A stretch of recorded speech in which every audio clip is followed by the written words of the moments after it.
Hi, welcome to Dakota's Designs. Just wanted to start off this video slash presentation by saying that you're absolutely amazing and thank you so much for joining this video. So basically, as you can tell by the title, this video is everything you need to start crocheting, or everything I did and got to start crocheting. Then I just created my logo. So that is my brand new logo. I just created it by myself on Canva. Okay, why should you start crocheting? I started crocheting because it's very relaxing. It helps me get out of my anxious moments and my very stressful moments. I also find it very fun and very creative. I'm very hands-on, and I love doing everything with my hands. So crocheting is very fun, and once you finish a project, it's very cute, and you know it's so exciting when you finish. You can build neat and amazing items by just yarn and a hook. Um, I build a lot of bags and baby blankets, and just with a yarn and a hook, and I think that is the most amazing thing ever. So the most basic tools you'll need to start are a hook. I would get a multiple pack of all sizes.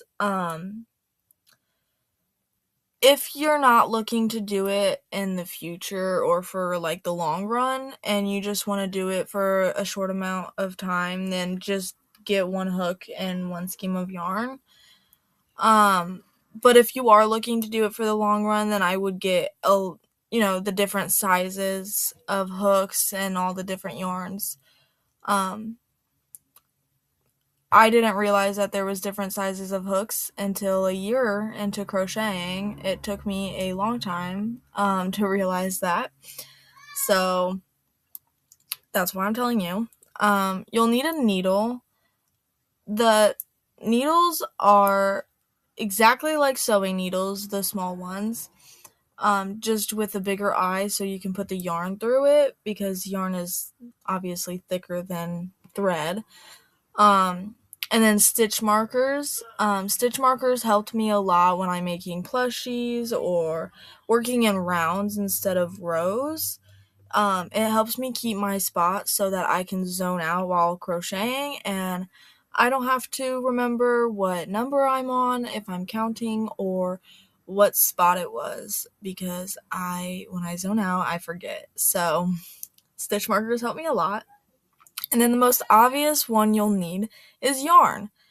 I used it required a 3mm hook.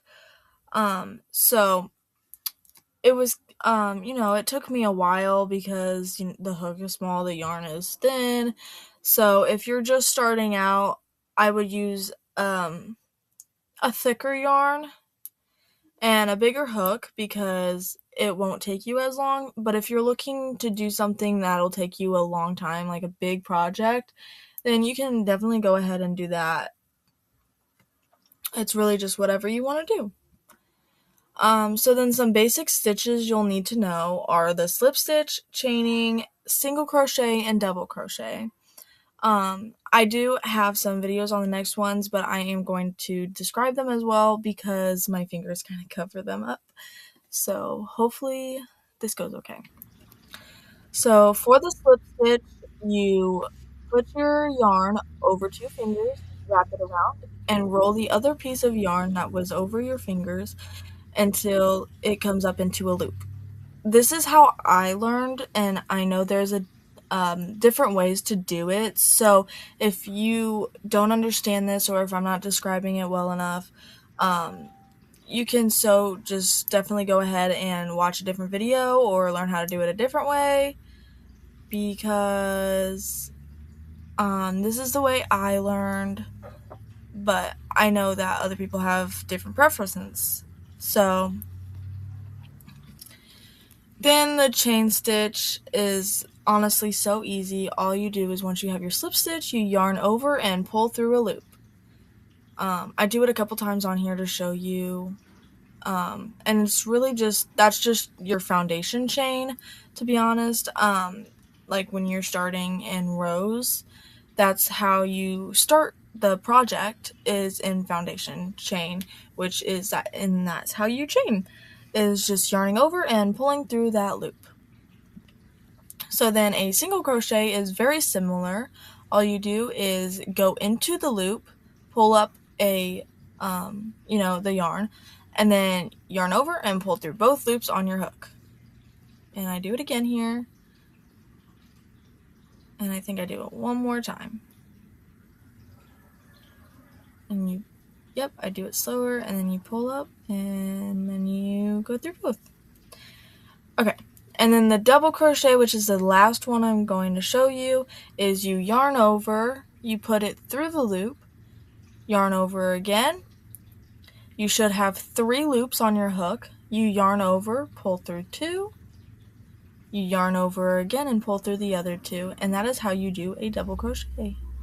It took me a while to get the double crochet. It just didn't click right away, but after figuring out how to do it, it was the easiest stitch for me to do. So those are some of the easiest stitches for me to do, and some of the easiest ones I think that are out there. So thank you so much for listening and watching. Please like and subscribe. Bye.